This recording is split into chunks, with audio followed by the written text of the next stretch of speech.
नमस्कार साथियों, स्वागत है आपका Mahesh Taneja Indian and world history YouTube channel पर। और आज हम बातचीत करने वाले हैं वैदिक सभ्यता युग की राजनीतिक व्यवस्था की। इससे पहले वाले क्लास में हमने बात की थी ऋग्वैदिक काल के समाज और आर्थिक जीवन की। अब हम बात कर रहे हैं राजनीतिक व्यवस्था की, और राजनीतिक व्यवस्था को हम एक साथ समाहित कर रहे हैं। ऋग्वैदिक और उत्तर वैदिक काल दोनों को एक साथ लेते हुए इस राजनीतिक व्यवस्था का हम जिक्र करते हैं। देखिए, सबसे पहले बात करें कि वैदिक युग में हमें किस तरह की प्रशासनिक इकाइयां मिलती है। प्रशासनिक इकाइयों से अभिप्राय, जिस तरह से आज की तारीख में हम देश है, राज्य है, उसके बाद जिला है, तहसील है, इस तरह से बात करते हैं इकाइयों की, तो उस समय सबसे बड़ी इकाई जन या जनपद, उसके बाद विश्व, उसके बाद ग्राम और उसके बाद कुल। ये क्रमशः बड़े से छोटे स्तर पर जाते हुए हम बात कर रहे हैं। सबसे बड़ी इकाई जो होती थी वो जन या जनपद होती थी, और इसका जो मुखिया होता था वो राजा होता था, जिसे जनस्य गोपा कहा गया। जनस्य गोपा का मतलब है जन का स्वामी। संस्कृत में छठी विभक्ति है, रामस्य जनस्य, जन का, गोपा माने स्वामी। तो इसका मतलब जन का स्वामी कौन होता था? राजा। तो ये सबसे बड़ी इकाई है। उसके बाद उससे छोटी इकाई, जन किसमें बटा हुआ है? विश्व में बटा हुआ है। बहुत सारे विश्व हैं, और उन विश्व को, ये विश्व वास्तव में क्या है? गांव का समूह है। तो इसका जो मुखिया है उसे विश्वपति कहा जाता है। गांव का जो मुखिया है उसे ग्रामणी कहा जाता है। और गांव से छोटी परिवार की इकाई है, और कुल का पालन करने वाला या परिवार का पालन करने वाला कुलप या कुलपा कहलाता है। तो ये उस समय प्रशासनिक इकाइयां, सबसे बड़ी इकाई जन, उससे छोटी विश्व, उससे छोटी ग्राम और सबसे छोटी कुल। इसमें एक बहुत महत्वपूर्ण प्रश्न आपको ध्यान रखना है। एग्जाम में पूछा गया कि वैदिक सभ्यता युग में गांवों के समूह को क्या कहा जाता था। तो कुछ लोग गांव के समूह को सीधा जन लिख कर आए, वो गलत हो जाएगा। आपको गांव के समूह को, ग्राम समूह को विश्व के रूप में बताना है।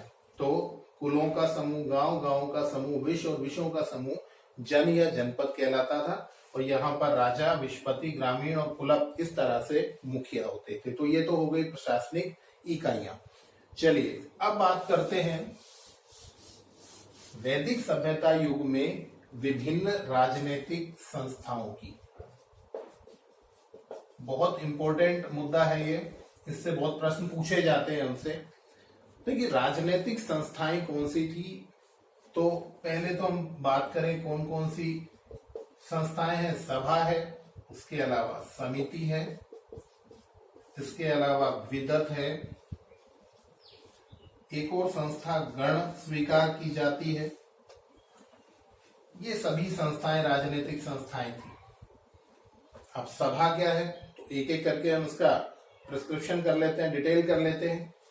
सभा जो है वो ऋग्वेद में 8 बार उल्लेख हुआ है। सबसे पहली बात तो ये कि ऋग्वेद में सभा का उल्लेख कितनी बार हुआ है, तो 8 बार हुआ है। और यह स्वीकार किया जाता है कि यह वयोवृद्ध लोगों की संस्था है।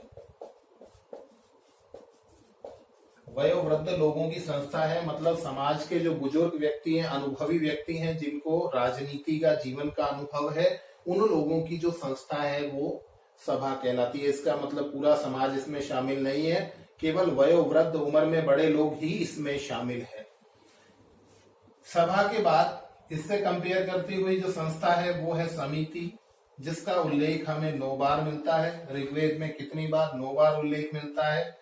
और यह संपूर्ण समाज की संस्था है।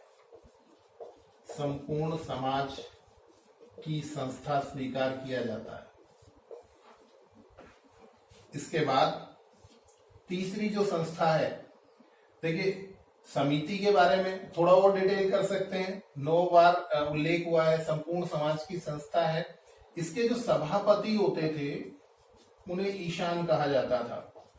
और ज्यादातर इतिहासकारों के मत को माने तो ये मानते हैं कि समिति के द्वारा ही राजा का चयन किया जाता था। राजा का चुनाव किसके द्वारा किया जाता था? तो समिति के द्वारा। जबकि कुछ इतिहासकार ऐसा मत देते हैं कि सभा और समिति दोनों के सदस्यों की समेकित प्रयासों से ही राजा पर नियंत्रण स्थापित किया जाता था और उसका चुनाव किया जाता था। चलिए, तो ये सभा और ये समिति, ये दो मुख्य संस्थाएं हो गई। और मैं यहीं पर एक और बात का जिक्र कर लूं कि अथर्ववेद में जब हम आगे जाकर अथर्ववेद का ज्ञान प्राप्त करेंगे तो वहां पर सभा व समिति को प्रजापति की दो पुत्रियां कहा गया है। प्रजापति की दो पुत्रियां किन्हें कहा गया है? सभा और समिति को कहा गया। चलिए, तीसरी संस्था की बात कर लेते हैं। यहाँ पर विदत।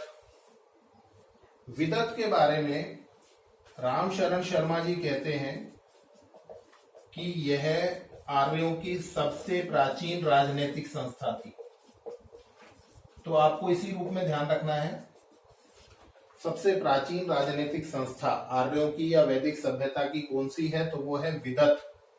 और इसमें बहुत इंपॉर्टेंट बात यह है कि इसका उल्लेख 122 बार प्राप्त हुआ है।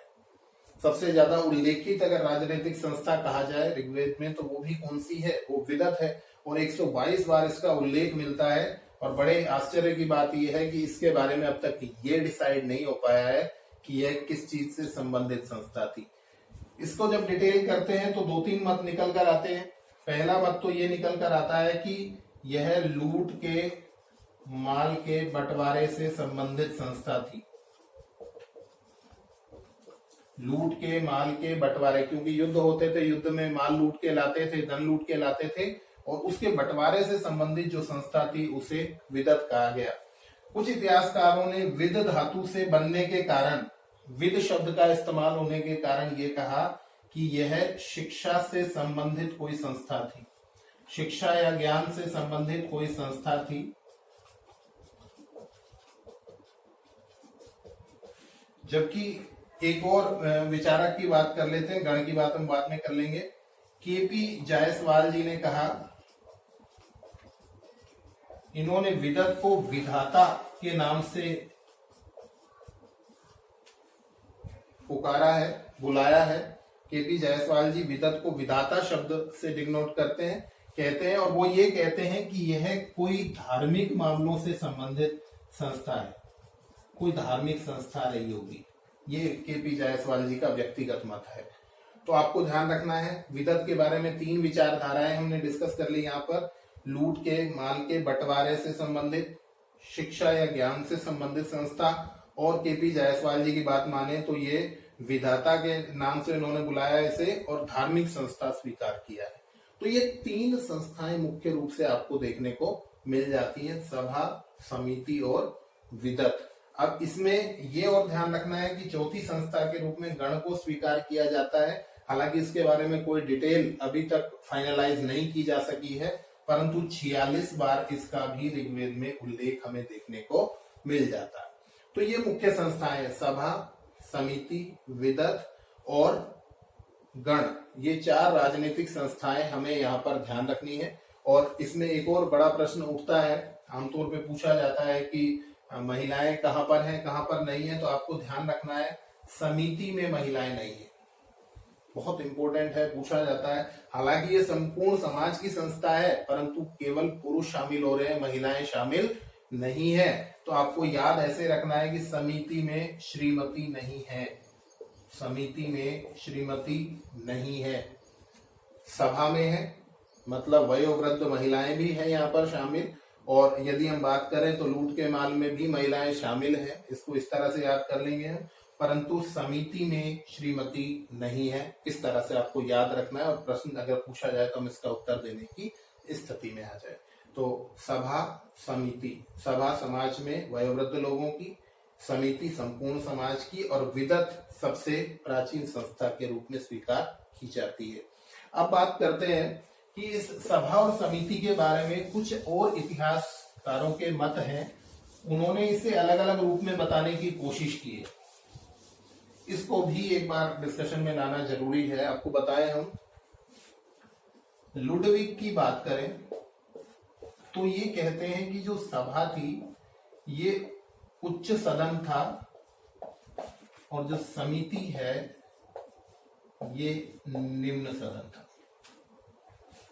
मतलब उन्होंने एक संसद जैसी संकल्पना यहाँ पर विकसित करने का प्रयास किया है और ये कहा है कि जो उच्च सदन है वो सभा है, जो निम्न सदन है वो समिति है। ये लुडविग का विचार है। और अगर हमको याद करना होगा तो हम इस तरह से याद करेंगे, क्योंकि सभा में वयोवृद्ध लोग हैं। जैसे राज्यसभा हमारा उच्च सदन होता है, भारत में राज्यसभा उच्च सदन होता है और उच्च सदन का मतलब ज्यादा आयु वाले वहां पर होते हैं। तो यहाँ पर भी ज्यादा आयु वाले कहाँ है? सभा में है। तो सभा उच्च सदन है और समिति इसका निम्न सदन है। इस तरह से हम याद रखेंगे। और किसका मत है? लुडविग का मत है। इसके बाद बात करते हैं जिमर की। जिमर कहते हैं कि जो समिति है ये केंद्रीय संस्था है और सभा जो है वो ग्राम संस्था है।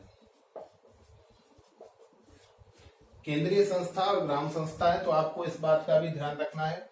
केंद्रीय संस्था है तो बड़े क्षेत्र के लिए है, उसकी संख्या ज्यादा होगी, और ग्राम संस्था है तो छोटी होगी। और अगर आप तुलना करेंगे तो यहाँ पर आपको दिखेगा कि सभा जो है उसमें कम लोग हैं क्योंकि केवल वयोवृद्ध लोग हैं, और समिति में ज्यादा लोग हैं क्योंकि संपूर्ण समाज है। तो समिति बड़ी होगी। तो केंद्रीय संस्था कौन सी है? समिति। और सभा जो है वो ग्रामीण संस्था या ग्राम संस्था स्वीकार की गई है। किसके द्वारा? जिमर के द्वारा। ये मत हमसे पूछे जाते हैं। अगर हम बात करें कीथ और हिलब्रांड की, इन्होंने बहुत विस्तृत विश्लेषण किया है, परंतु उस विश्लेषण में से जो निष्कर्ष हमारे पास निकल कर आता है वो ये कि ये समिति तो विद्वानों की परिषद है, या हम ये कहें कि संस्था है, केंद्रीय संस्था है, ये स्वीकार किया है इन्होंने। किंतु वो कहते हैं कि सभा जो है ना ये मात्र एक भवन है। इन विद्वानों की परिषद को जहां पर जिस स्थान पर ये मीटिंग करते हैं, जहां पर ये डिस्कशन करते हैं, ये मात्र एक भवन है। कीथ और हिलब्रांड ने इस तरह का विचार दिया है। तो आप उसको सभा भवन के नाम से डिस्कस कर सकते हैं। सभा भवन, सभा क्या है? केवल एक भवन है, और समिति क्या है? विद्वानों की एक परिषद या एक संस्था है। इस तरह का मत हमें यहाँ पर ध्यान रखना है। अब आप याद कैसे रखेंगे सभा और समिति को? तो आपको ध्यान रखना है ये बिल्कुल आज की परिस्थिति में उल्टा है। उल्टा मतलब सभा आमतौर पर बहुत सारे लोगों की होती है, जबकि समिति बहुत कम लोगों की होती है। 3 लोगों की समिति, 2 लोगों की समिति भी होती है, 10 लोगों की समिति होती है। तो आपको इसको रिवर्स कर देना है। रिवर्स का मतलब, अगर आप वैदिक युग की बात कर रहे हैं तो सभा आपको छोटी मिलेगी और समिति आपको बड़ी मिलेगी।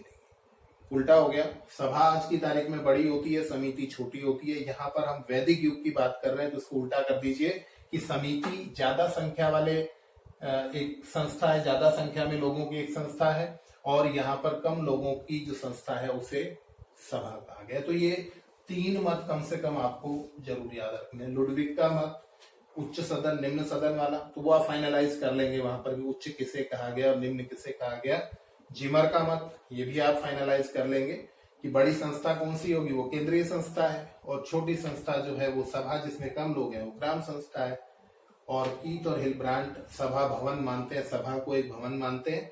इस तरह से आपको इसे फाइनलाइज करना है। आजकल पेपर में पूछा जाए, एग्जाम में आता है, तो इसलिए आपको इस मत पर भी चले जाना है। चलिए अब आगे बढ़ते हैं और आगे बढ़ के बात करते हैं राजा की स्थिति की। सबसे पहले शासन का स्वरूप देख लें हम। राजा है मीन्स राजतंत्र है, और राजतंत्र कैसा है? राजतंत्र निरंकुश नहीं है। आपसे पूछा जाएगा निरंकुश राजतंत्र था, तो बिल्कुल नहीं था। ये राजतंत्र किस प्रकार का है? ये जनता के सहयोग से, जनता के स्वैच्छिक भेंट से चलने वाला राजतंत्र है। राजा के पास लोहा नहीं है, इसका मतलब मजबूत हथियार नहीं है। और राजा का पद आपको बता दें वंशानुगत भी नहीं है। ऋग्वैदिक काल में, बहुत स्पष्ट कर लें इस बात को, ऋग्वैदिक काल के अंतिम दौर में हमें ये पता लगता है कि अब राजा का पद वंशानुगत हो गया। मतलब ऋग्वैदिक काल में, प्राय पूरे ऋग्वैदिक काल में राजा का पद वंशानुगत नहीं है, उसका चुनाव किया जाता है। और जब राजा का चुनाव किया जाएगा तो डेफिनेटली उसे बहुत ज्यादा अधिकार प्राप्त नहीं होंगे, वो निरंकुश नहीं हो पाएगा। हाँ, जब वो वंशानुगत हो जाएगा तो अधिकार बढ़ते चले जाएंगे और राजा उत्तर वैदिक काल में टैक्स लेने की स्थिति में आ जाएगा। आपको ध्यान रखना है, ऋग्वैदिक काल में वो केवल जनता के स्वैच्छिक भेंट मतलब बलि से ही शासन चलाता है। इससे पहले वाली वीडियो में भी हमने जिक्र किया था कि जनता स्वैच्छिक भेंट देती है जिसके माध्यम से राजा शासन प्रशासन को संचालित करता है। परंतु जब उत्तर वैदिक काल में हम चले जाएंगे तो वहां राजा वंशानुगत हो जाएगा, वहां पर लोहे का भरपूर प्रयोग हो जाएगा, वो निरंकुश स्थिति में आ जाएगा। और आपको बताएं, रामायण और महाभारत जैसी घटनाओं को भी आधार मिल जाएगा, क्योंकि आपको पता होना चाहिए कि रामायण और महाभारत की घटनाओं को उत्तर वैदिक काल की स्वीकार किया जाता है और वहां कितने बड़े बड़े युद्ध हो रहे हैं, इससे आपको अंदाजा पड़ जाएगा कि राजाओं की स्थिति कितनी निरंकुशता पूर्ण हो जाएगी। चलिए यहाँ पर बात करते हैं, ऋग्वैदिक काल में राजा राजतंत्र के माध्यम से शासन संचालित कर रहा है, उसका चुनाव होता है, सभा और समिति का उस पर प्रत्यक्ष अप्रत्यक्ष नियंत्रण रहता है। और उसका जब राज्य अभिषेक होता है तो राज्य अभिषेक के समय वह राजसूय यज्ञ करता है। राजसूय यज्ञ के बाद वो अपने क्षेत्र के योग्य व्यक्तियों के घर, मंत्रियों के घर जाता है और उन्हें बड़े बड़े रत्न भेंट करता है। और रत्न भेंट करने की इस प्रक्रिया के कारण ही राजा सहित उन सब मंत्रियों को रत्निन कहा जाता है। आपको बहुत ध्यान रखना है, ये प्रश्न हमसे पूछा जाता है, क्योंकि जब हम मौर्य काल पढ़ते हैं तो वहां पर जो मंत्री है, मंत्री परिषद है, उसके सदस्यों को तीर्थ कहा जाता है, मंत्रियों को तीर्थ कहा जाता है। यहाँ वैदिक सभ्यता युग में इन्हें रत्निन कहा जाता है। और आपको ध्यान रखना है कि बड़े बड़े रत्न धारण करते राजा उनको रत्न भेंट करता है, अपने प्रशासन में उनको, इस शासन में उनको स्थान देता है। और बड़े बड़े रत्न मालाएं जो धारण करते हैं वो रत्निन कहलाते हैं। और आपको बताएं, इतिहासकारों में बड़ा मतभेद होने के बावजूद भी ये स्वीकार किया जाता है कि 12 रत्निन थे। कितने रत्निन स्वीकार किए जाते हैं? तो आपको आंसर देना है, 12 रत्निन थे। अब नाम अलग अलग मिलते हैं, सबकी विचारधारा में अलग अलग नाम है, फिर भी हम 12 महत्वपूर्ण व्यक्तियों की बात कर लेते हैं, महत्वपूर्ण पदाधिकारियों की बात कर लेते हैं। सबसे पहले राजा, उसके बाद पुरोहित, इसको हम डिटेल कर लेंगे। पुरोहित कौन होता था? सलाहकार ब्राह्मण होता था।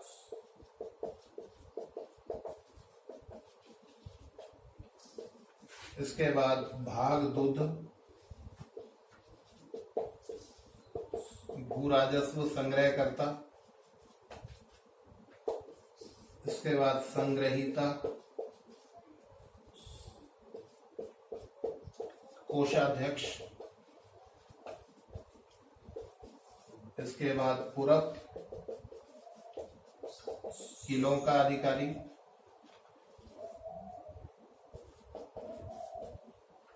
इसके बाद प्रश्न विनाक, न्यायाधीश। इसके बाद स्पश, गुप्तचर। इसके अलावा पालागल, विदूषक। और बात करें तो सेनानी, जो सेनापति था, व्राजपति, चारागाहों का प्रमुख अधिकारी।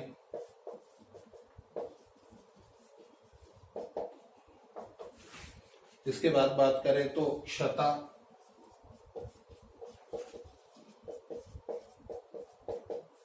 क्षता कौन होता था? तो क्षता होता था द्वारपाल।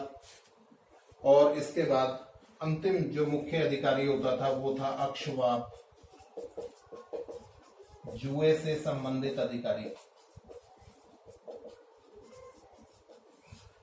इसको हम डिटेल कर लेते हैं, इसको हम पूरा डिस्कस कर लेते हैं, जिससे हम कभी भी नहीं भूलेंगे। इंपॉर्टेंट ये है कि अगर आपने प्रशासन यहाँ से नहीं पढ़ा तो फिर नहीं पढ़ा कुछ भी। आपको यहीं पर याद करना है, यहीं पर फाइनलाइज करना है कि शासन में कौन कौन लोग भाग ले रहे हैं। और यहाँ जब याद हो जाएगा तो अगला स्टेप आसान हो जाएगा और उससे आगे हम बढ़ते चले जाएंगे, तो क्लूज के साथ इसको याद करेंगे। सबसे पहला अधिकारी या रत्निन कौन होता था? तो राजा, जिसे हम क्या कह रहे हैं, जनस्य गोपा, मतलब जन का या कबीले का स्वामी। चलिए, इसके बाद प्रश्न पूछा जाता है, राजा के बाद सबसे मुख्य अधिकारी या रत्निन कौन होता था? तो पुरोहित, सलाहकार, ब्राह्मण होता था। शुभ अशुभ के बारे में जो भी जिक्र है वो ये करता था और राजा को परामर्श देने का काम करता था। तीसरा है भागदूत। भागदूत भू राजस्व संग्रह करता अधिकारी। देखिए, भाग, भाग माने होता है कर। जब हम पढ़ेंगे आगे डिटेल में तो भाग का अभिप्राय होता है टैक्स, कर, और दूध माने होता है दोहना। प्रजा से, जनता से भाग को या कर को दोहने वाला, प्राप्त करने वाला, ग्रहण करने वाला जो अधिकारी था वो क्या कहलाता था? भू राजस्व संग्रह करने वाला अधिकारी क्या कहलाता था? तो भाग दूध नाम से याद रखेंगे। संग्रहिता, जो संग्रह करके बैठा है, इस सारे को जो इकट्ठा किया गया उस पर जो नियंत्रण स्थापित करके बैठा है, संग्रह करके बैठा है, वो कौन होगा? कोषाध्यक्ष होगा। चलिए आगे, पुर माने क्या होता है? किला या नगर। पुर माने किला या नगर। हमने पुरंदर शब्द का इस्तेमाल किया था इंद्र के लिए, तो आपको ध्यान रखना है, पुर माने किला या नगर। तो किलों का अधिकारी, पुरों को पालने वाला, पे का मतलब पालने वाला, तो पुर को पालने वाला मतलब किलों का अधिकारी पुरब कहलाता था। प्रश्न विनाक, प्रश्न पूछने का अधिकार किसे है? तो मुख्य न्यायाधीश। इस तरह से याद रखेंगे, प्रश्न पूछने का अधिकार किसे था? तो न्यायाधीश को। तो प्रश्न विनाक कौन होता था? न्यायाधीश होता था। स्पर्श, स्पर्श वो है जो स्पर्श नहीं करता है फिर भी सूचना लेके चला जाता है। स्पर्श कौन है? गुप्तचर है। जो सूचना इकट्ठी करता है वो गुप्तचर है। पालागल, विदूषक। आपको बताएं, बहुत सारे नाटकों में हमें एक विदूषक का जिक्र मिलता है। राजा का एक अभिन्न सहयोगी साथी हुआ करता था जो उसकी सारी बातचीत को, उसकी जो भी ये कहें कि रहस्यात्मक बातें हैं उन सबको भी जानता था और उसे खुश रखने का प्रयास करता था। राजा का मनोरंजन भी करता था, उसकी अच्छे बुरे हर तरह के कार्य में सहयोग करता था। तो उसे विदूषक कहा जाता था और उसे यहाँ पर कहा जा रहा है पालागल। ये राजनीति में भी सहयोग करता था, शासन में भी सहयोग करता था और हंसी मजाक करना इसका मुख्य काम है। वहां पर राजा का एंटरटेनमेंट करने के लिए ये काम आता था। तो इसे पालागल, पालागल पागल है, मजाक करता रहता है, ऐसे याद रखना, किसी भी तरह से याद रखना है हमें। चलिए, सेनानी, सेनापति, कोई दिक्कत मुझे लगता है होनी नहीं चाहिए। व्राजपति बहुत इंपॉर्टेंट है, आप इसको मोस्ट इंपोर्टेंट कैलकुलेट करें। चारागाहों का प्रमुख अधिकारी। देखिए, पशुपालन मुख्य व्यवसाय था, हम जिक्र कर चुके हैं। जब पशुपालन मुख्य व्यवसाय होगा तो बहुत सारे पशु पाले जाएंगे, चारे की समस्या होगी, चारागाह होंगे तो उस पर नियंत्रण जरूरी होगा, विवाद हो सकते हैं लोगों के, उस विवाद से बचने के लिए एक अधिकारी नियुक्त किया जाएगा या एक शासन प्रमुख बनाया जाएगा और उसे क्या कहा जाएगा? व्राजपति। बहुत इंपॉर्टेंट है, काफी एग्जाम्स में पूछा गया है। शता जो है वो द्वारपाल है, जो महलों या राजा के निवास के सुरक्षा के लिए है और व्यवस्थाओं के लिए भी है, सामान आदि की आपूर्ति के लिए भी है, जिसको हम जब मोमना नेरा पढ़ेंगे वहां पर हम पढ़ेंगे खाने सामा, मीर सामा, इस तरह के नाम आप सुनते हैं, तो वो यहाँ पर द्वारपाल, शता।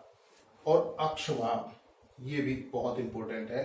अक्षवाब जुए से संबंधित अधिकारी। अब आप सोचेंगे कि जुए का जिक्र यहाँ पर कैसे आ रहा है, तो आपको ध्यान ये रखना है कि उत्तर वैदिक काल में, क्योंकि हम ये जितने भी रत्न पढ़ रहे हैं ये ऋग्वैदिक और उत्तर वैदिक काल के कॉमन है। उत्तर वैदिक काल में यदि आप जाएंगे तो वहां पर जुए की बहुत सारी क्रियाविधियां आपको महाभारत के युद्ध में, महाभारत का जो युद्ध है उसका मूल आधार या विवाद का एक मुख्य कारण जुए का वहां पर स्थापित होना है। और जुए की इतनी ज्यादा परंपरा होने की वजह से उस सारी गतिविधि को नियंत्रित करने के लिए एक अधिकारी बनाया गया जिसका नाम क्या था? अक्ष। अक्ष माने होता है पासा, पासों से संबंधित अधिकारी। जो पासा फेंक कर जुआ खेला जाता है तो पासों से संबंधित अधिकारी यहाँ पर क्या कहलाता था? अक्षवाब, जुए से संबंधित अधिकारी। तो ये सारे हमें बहुत आसानी से याद हो जाएंगे यदि हम इसको प्रॉपरली अटेंशन देंगे। तो ये है राजनीतिक व्यवस्था वैदिक सभ्यता युग की, जिसमें हमने बात की प्रशासनिक इकाइयों की, शासन की इकाइयों की, उसके बाद राजनीतिक संस्थाओं की, और अब हमने बात की राजा और उसके सहयोगी रत्निनों की। तो आपको ध्यान रखना है कुल 12 रत्निन थे और किस यज्ञ के बाद रत्न निर्धारित किए जाते थे, तो राजसूय यज्ञ के बाद इन्हें निर्धारित किया जाता था। उसके बाद बात कर लेते हैं हम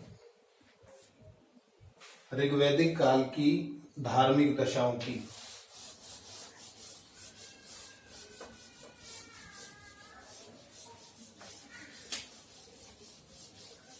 देखिए, ऋग्वैदिक काल की धार्मिक स्थिति कैसी है, तो पहले तो कुछ महत्वपूर्ण विषय कि धर्म का स्वरूप कैसा है। कैसा स्वरूप है, तो बहुदेववाद के दर्शन आपको हो जाएंगे। बहुदेववाद का मतलब एक से ज्यादा देवताओं की पूजा यहाँ पर आर्यों के द्वारा की जाती है। और आपको बताएं, ऋग्वेद में 33 देवताओं का उल्लेख मिलता है। ये कई बार पूछा जाता है हमसे कितने देवता उल्लेखित हैं, तो 33 देवता उल्लेखित हैं। मूर्ति पूजा यहाँ पर संभवतः अस्तित्व में नहीं है, क्योंकि मूर्ति पूजा के संदर्भ में किसी तरह की मूर्तियों का यहाँ पर ये कहिए पुरातात्विक अवशेष भी प्राप्त नहीं हुए हैं, और इस तरह का कहीं उल्लेख भी नहीं मिला है कि मूर्ति पूजा की जाती होगी।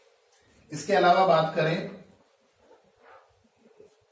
कि धार्मिक स्थिति कैसी है, इन्होंने देवताओं का मानवीकरण कर लिया है। मानवीकरण का मतलब क्या है, देवताओं को मानव के सदृश्य बनाकर उसकी सभी क्रियाओं को मानव के तुल्य कर दिया है। मानव के तुल्य का मतलब इस तरह से, जैसे मैं इसको हिंदी से जोड़ते हुए थोड़ी सी बात कर लूं आपसे, जैसे प्रकृति का मानवीकरण किया जाता है।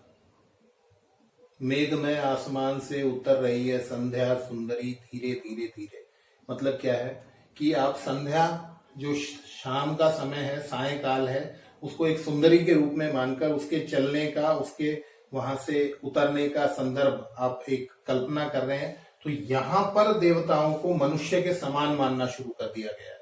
इसका मतलब वैसे ही जिस तरह से मनुष्य के आंख है, कान है, नाक है, और मतलब उसकी जो क्रियाएं हैं 2 हाथों से 2 पैरों से, तो उस तरह से तुलनात्मक अध्ययन देखने को मिलेगा। और देवताओं को जो एक स्वरूप देने की कोशिश भी यहाँ पर दिखाई देती है कि उसके नेत्र ऐसे हैं, उसकी भुजाएं ऐसी हैं, तो इसका मतलब उनको मानव के सदृश्य मान लिया गया। तो मानवीकरण प्रश्न पूछा जाता है, बहुत सारे ऑप्शंस दिए जाते हैं जिनमें पूछा जाता है कि निम्न में से कौन सा कथन सही नहीं है। ऋग्वेद में 33 देवताओं का उल्लेख है, बहुदेववाद की संकल्पना है, मूर्ति पूजा है या नहीं है, तो ये सब भी बातें हमको समाहित कर लेनी है। तो मानवीकरण देवताओं का यहाँ पर देखने को मिलता है। और आपको एक चीज और बताएं, मैक्स मूलर जो जर्मनी से संबंधित रहे हैं, पहले भी इनका जिक्र कर चुके हैं, इन्होंने यहाँ पर जो धार्मिक स्थिति है उसको हीनोथिज्म के नाम से उल्लेखित किया। हीनोथिज्म या कैथेनोथिज्म कह सकते हैं हम इसे। कैथेनोथिज्म क्या है ये, इसको हम थोड़ा सा समझ लें। इन्होंने कहा है कि ऋग्वैदिक काल में जिस भी एक इष्ट देवता की ओर हम गए, मान लीजिए हमने इंद्र की आराधना आरंभ की, इंद्र की प्रशंसा सूक्ति या ऋचाओं के माध्यम से हमने शुरू की, तो उसी देवता में हम सभी गुणों को समाहित करते चले गए। मतलब हमने एक देवता को लिया और सारे के सारे जो और देवताओं के गुण हैं उनको भी उसी इंद्र में समाहित करते हुए हम देखते हैं कि इंद्र ये भी है, ऐसा भी है, ऐसा भी है। तो सारे गुणों को एक जगह लाकर अपने इष्ट देवता में समाहित करने की कोशिश की गई है। इसे हीनोथिज्म कहा गया है। और आपको एक चीज और बता दें, भले ही यहाँ बहुदेववाद आपको देखने को मिलता है, भले ही 33 देवताओं के उल्लेख यहाँ पर मिलते हैं, परंतु नासदीय सूक्त जैसे प्रमाण यह बताते हैं कि अंतिम रूप से एक परमात्मा या एक परम शक्ति की संकल्पना को स्वीकार किया गया है। एक ब्रह्म की शक्ति को स्वीकार किया गया है और यह माना जाता है कि इसी ब्रह्म शक्ति या इसी एकमात्र ईश्वर के विभिन्न स्वरूप है। एक तरह से उनको कार्य प्रणालियां दी हुई हैं। कैसी कार्य प्रणाली दी है कि किसी को वर्षा का देवता बना दिया, किसी को आंधी तूफान का देवता बना दिया, किसी को वनस्पति की देवी बना दिया। तो वो डिविजन्स है, जिस तरह से कार्य का विभाजन किया जाता है। तो परम शक्ति केवल एक ब्रह्म में स्वीकार कर ली गई 10वें मंडल के नास्तीय सूक्त में। और इसके बाद हम ये कहें बहुदेववाद है, 33 देवता है, तो उनके अलग अलग डिपार्टमेंट से बना दिए गए हैं, उनकी अलग अलग शक्तियां निर्धारित कर दी गई हैं। इस तरह का धार्मिक स्वरूप हमें देखने को यहाँ पर मिलता है। अब सिंधु घाटी सभ्यता से तुलना करेंगे तो वहां पर मूर्ति पूजा अस्तित्व में थी, प्रारंभिक स्वरूप हमें धर्म का वहां देखने को मिल गया था, परंतु यहाँ उससे कुछ हटकर प्रकृति के तत्वों का मानवीकरण कर दिया गया है। वहां प्रकृति की हम डायरेक्ट पूजा कर रहे हैं, पीपल की पूजा कर रहे हैं। यहाँ हम उन प्रकृति के तत्वों की पूजा करने के स्थान पर उन्हें पूजा तो कर रहे हैं, परंतु उनके स्थान पर उन्हें हमने मानवीय स्वरूप देने की, देवता का स्वरूप देने की कोशिश की। यहाँ पीपल की डायरेक्ट पूजा नहीं करेंगे, यहाँ हम जल की डायरेक्ट पूजा नहीं करेंगे, सीधे ही पूजा नहीं करेंगे। हम जल को एक देवता के रूप में स्वीकार करेंगे, जिसका एक निश्चित आकार है जो मानव के समान दिखाई देता है। तो ये डिफरेंस है अगर आपको कंपेयर करना पड़े सिंधु घाटी सभ्यता के धर्म और वैदिक सभ्यता के धर्म में। चलिए, तो ये प्रारंभिक स्वरूप की बात कर ली हमने। अब देख लेते हैं मुख्य देवता कौन कौन से हैं। तो ऋग्वैदिक काल का सबसे प्रमुख देवता, वहां से हम स्टार्ट करते हैं। सबसे प्रमुख देवता जो है वो है इंद्र। आप इन्हें देवताओं का राजा कह सकते हैं, देवताओं का मुखिया कह सकते हैं। और 250 सूक्तों में उल्लेख माना गया है इनका। इंद्र की बहुत सारी उपाधियां हमें प्राप्त होती हैं। इन्हें वर्षा का देवता कहा गया है, इन्हें युद्ध का देवता कहा गया है। इसके अलावा इन्हें पुरंदर कहा गया है, मध्वा, शतक्रतु, वृत्रहन, सोमपा, ये सब उपाधियां हमें प्राप्त होती हैं इंद्र के बारे में। उसको हम डिस्कस कर लेते हैं क्या चीज है। कई बार एग्जाम में पूछ लिया जाता है। पुरंदर का मतलब नगरों या किलों को नष्ट करने वाला। मध्वा का मतलब होता है अत्यंत दानशील। शतक्रतु का मतलब होता है 100 शक्तियों या 100 उपाधियों को धारण करने वाला। वृत्रहन का मतलब होता है वृत्र नामक राक्षस को हन माने मारने वाला। और सोमपा का मतलब होता है सोम रस को ग्रहण करने वाला, सोम रस को पीने वाला। तो ये सब उपाधियां, ये सब पर्यायवाची जो है हमें मिलते हैं इंद्र के। और इंद्र के बारे में हमारा विश्लेषण ये कहता है कि इंद्र को इस समय सबसे प्रमुख देवता माना गया है। और आपको यदि ध्यान होगा तो इससे पहले वाले चैप्टर में सिंधु घाटी सभ्यता के पतन में व्हीलर ने यही मत दिया था कि इंद्र के आक्रमण की वजह से ही सिंधु घाटी सभ्यता का पतन हो गया, क्योंकि इन आर्यों का जो प्रमुख देवता या राजा है वो कौन है, वो इंद्र है। चलिए, ये इंद्र की बातचीत हुई हमारी। इसके बाद दूसरे प्रमुख देवता जो है उनका नाम है अग्नि। और आपको ध्यान होगा कि ऋग्वेद के प्राय सभी सूक्त जो हैं वो इन्हीं से स्टार्ट होते हैं, अग्नि देवता से प्रारंभ होते हैं। यहाँ इनका जो अधिकार मत है वो द्वितीय माना जाता है कि इंद्र के बाद सबसे प्रमुख देवता कौन से हैं, तो अग्नि है। इनका उल्लेख 200 बार हमें प्राप्त होता है और ये देवताओं के पुरोहित हैं। पुरोहित से अभिप्राय क्या है, मैं यहाँ पर इस चीज को थोड़ा सा स्पष्ट कर दूं कि देवताओं का पुरोहित हम बृहस्पति को मानते हैं। देवताओं का पुरोहित हम बृहस्पति को मानते हैं, यहाँ कंफ्यूजन होगा आपको। और अग्नि को जितने भी यज्ञ सामग्री है उसे देवताओं तक ले जाने वाला,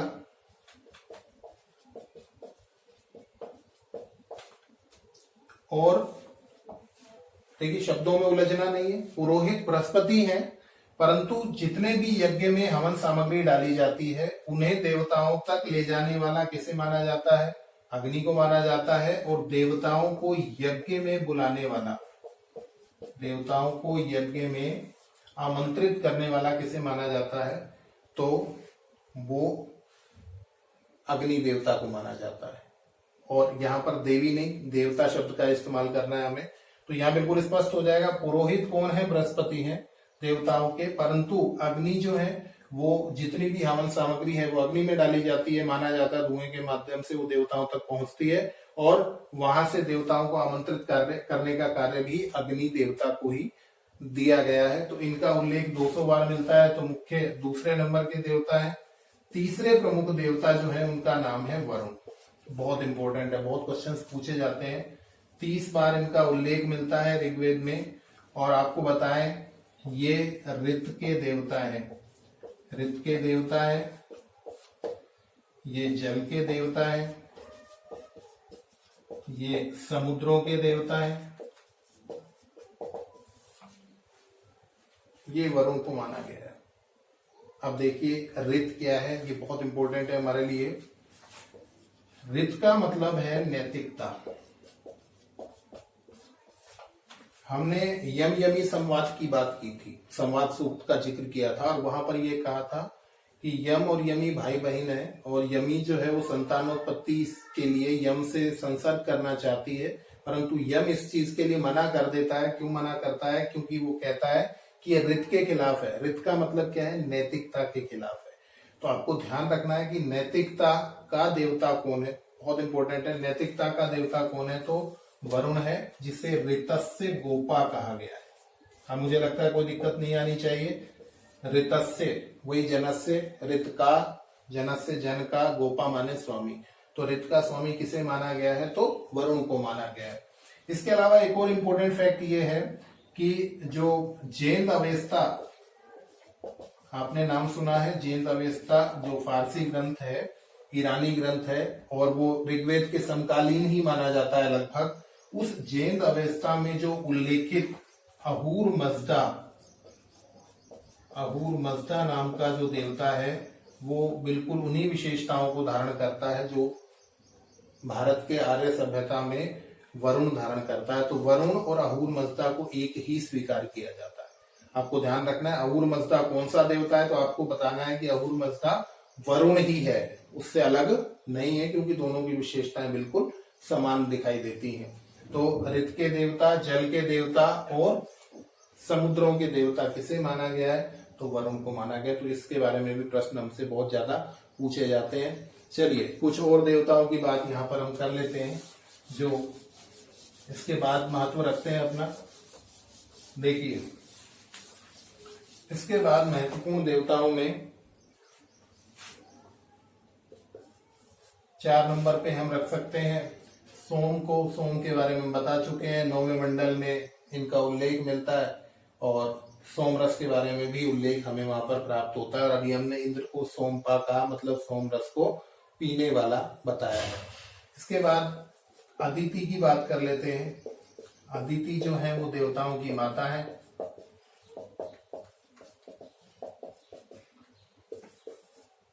इसके बाद अरण्यानी की बात करते थे।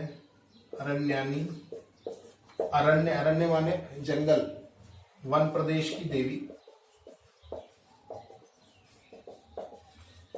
इसके बाद बात करते हैं दिशना, इनमें अंतर कर लेना है आपको। वनस्पति की देवी, वन प्रदेश की देवी अलग और वनस्पति की देवी अलग, दोनों को अलग अलग कर लेना है। ये यहाँ पर दिशना है। इसके अलावा बात कर लेते हैं पूषण, बहुत महत्वपूर्ण देवता है पूषण। पूषण के बारे में ध्यान ये रखना है कि ऋग्वैदिक काल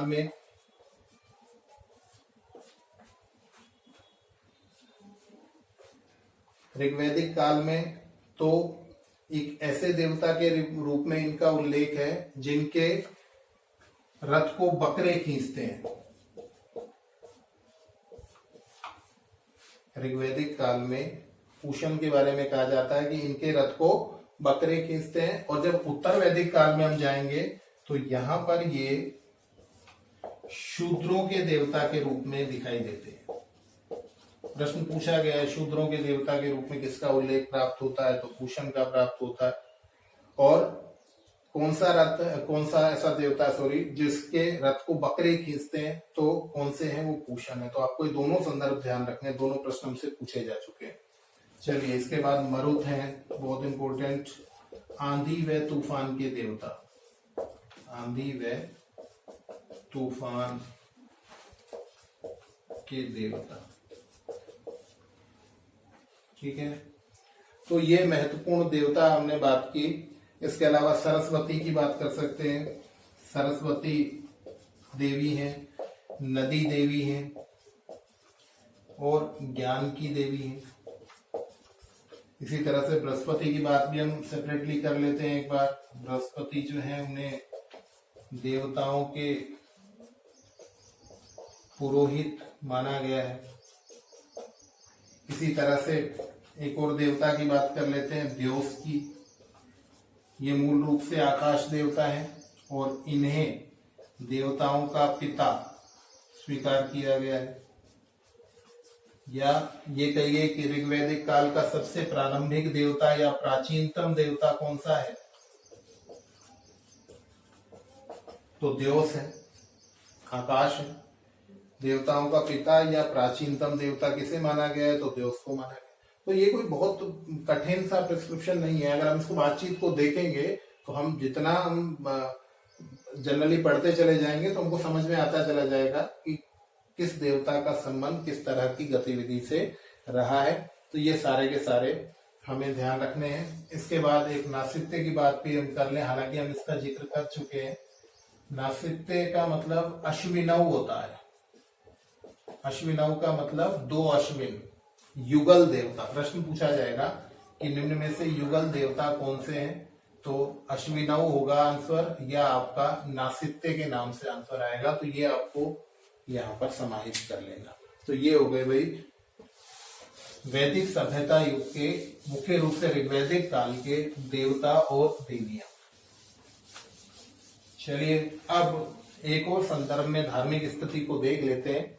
एक तो आपको ध्यान रखना है कि कर्म कांड यहाँ पर आरंभ हो गए हैं। कर्म कांड का मतलब यज्ञ विधियां चल पड़ी हैं। ब्राह्मण का महत्व ज्यादा है, परंतु ऋग्वैदिक काल के जो यज्ञ हैं वो जटिल नहीं है। आपको ध्यान रखना है वो सरल यज्ञ है और हवन सामग्री आदि ही डाली जाती है। जब हम उत्तर वैदिक काल में जाएंगे तो यही व्यवस्थाएं बहुत जटिल हो जाने वाली हैं, जहां पर नर बलि, पशु बलि और सुरा और इस तरह की चीजें डाली जाएंगी यज्ञ में। तो वहां पर ये खराब स्थिति में चला जाएगा। अभी जो यज्ञ है, कर्म कांड है, वो सरल है। किंतु प्रश्न पूछा जाए कर्म कांडों का आरंभ ऋग्वैदिक काल में हो गया था, तो डेफिनेटली हो गया था। अब इसको यस करेंगे। चलिए अब हम इन देवताओं के निवास को और देख लेते हैं।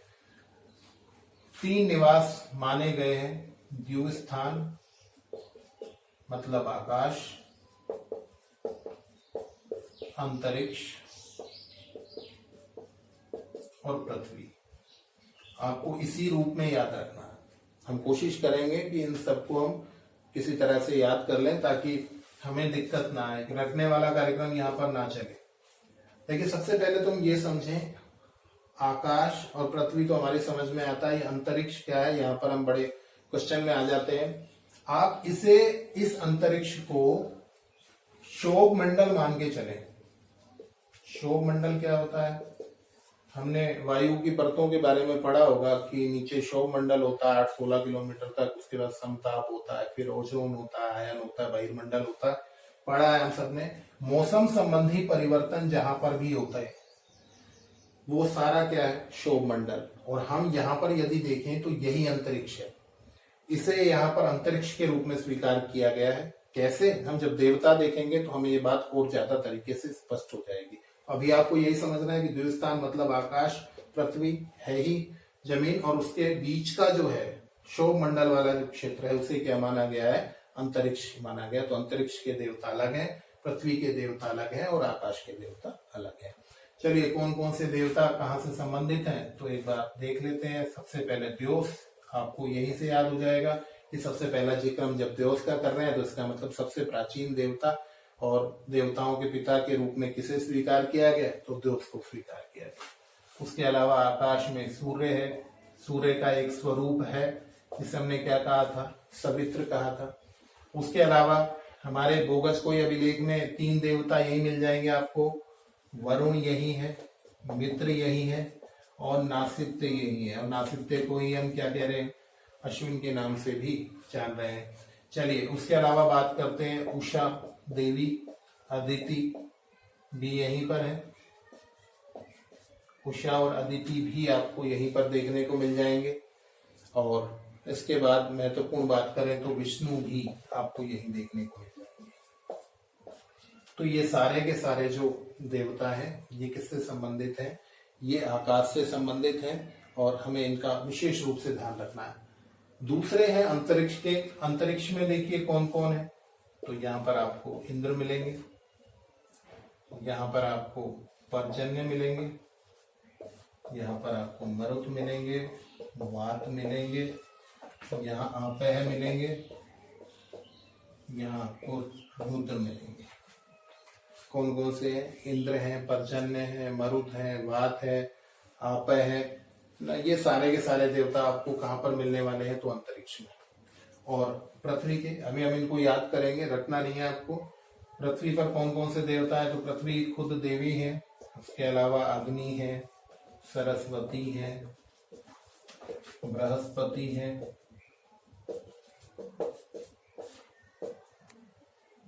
और सोम, ये सब कहाँ मिलने वाले हैं? ये पृथ्वी पर। तो अब हम इसको याद करने की कोशिश करते हैं, एक बड़ा अजीब से तरीके से याद करते हैं। देखिए, यहां से शुरू करते हैं।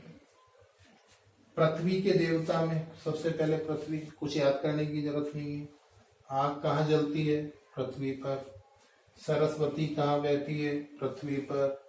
ज्ञान की देवी और ज्ञान के देवता, बृहस्पति को ज्ञान के देवता भी स्वीकार किया जाता है, आपको ज्ञात होगा। तो ज्ञान की देवी की आवश्यकता भी पृथ्वी पर है, क्योंकि ज्ञान ऊपर तो चाहिए नहीं, जमीन पर ही चाहिए। तो सरस्वती यहाँ है तो बृहस्पति भी यही होंगे। और शराब कहाँ मिलेगी आपको? जमीन पे। तो ये सारे आपको ध्यान रखने हैं।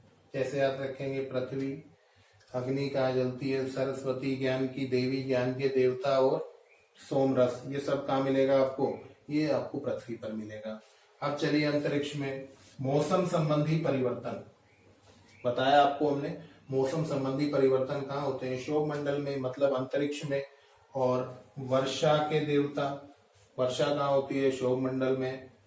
बादल कहाँ बनते हैं? पर्जन्य का मतलब होता है बादल, तो बादल देवता कहाँ मिलेंगे? तो ये भी आपको क्षोभ मंडल में। आंधी तूफान भी कहाँ आते हैं? क्षोभ मंडल में। वात माने तेज हवा कहाँ चलती है? हवा का मुख्य क्षेत्र, वात माने हवा, मुख्य क्षेत्र कौन सा है? तो क्षोभ मंडल। आपा माने पानी, जल, जल कहाँ मिलेगा आपको? तो जल भी आपको कहाँ से? इसी क्षोभ मंडल से हमें प्राप्त होता है, बादलों के माध्यम से। और रुद्र, केवल ये आपको अलग से ध्यान रखना पड़ेगा, जो शिव का प्रारंभिक स्वरूप है रुद्र, उसका उल्लेख भी हमें कहाँ प्राप्त होता है? अंतरिक्ष वाले देवताओं में प्राप्त होता है। तो इंद्र वर्षा के देवता, पर्जन्य माने बादल, मरुत माने आंधी तूफान, वात माने हवा, आपा माने जल, ये सब देवता आपको कहाँ मिलने वाले? अंतरिक्ष में। जब आपको पृथ्वी के याद हो जाएंगे, जब आपको अंतरिक्ष के याद हो जाएंगे, तो वो आपको याद करने की आवश्यकता शायद नहीं होगी। बचे हुए जो सारे ऊपर है, और कुछ तो आपको वैसे ही आकाश, सूर्य, सवित्र, ये तो आपको वैसे पहले राउंड में याद हो जाएगा कि ये सब कहाँ के देवता है, ये आकाश के देवता। इस तरह से हमें धार्मिक स्थिति का आकलन करना था। और ऋग्वैदिक काल में हमने इन प्रमुख देवताओं का उल्लेख कर लिया। वैसे आपको बता दूं, मैंने आपको मुख्य देवताओं से ही सरोकार कराया है, मुलाकात कराई है। बाकी अगर आपसे पूछ लिया जाए कि कितने कितने देवता, तो 33 देवता कुल, जिसमें से 11 द्युस्थान मतलब आकाश के, 11 अंतरिक्ष के, और 11 पृथ्वी के। इस तरह से कुल 33 देवताओं का उल्लेख हमें ऋग्वेद में प्राप्त होता है। तो ये हमारी आज की बातचीत, ऋग्वैदिक काल में धार्मिक स्थिति। इससे पहले हमने देखा राजनीतिक स्थिति, और अब कुछ नदियों का और कुछ महत्वपूर्ण बातों को समाहित करते हुए आगे हम उत्तर वैदिक काल की तरफ पलायन कर जाएंगे। आप लोगों को वीडियो कैसा लगता है, आप इसको अपने कमेंट बॉक्स में आप कमेंट जरूर करें।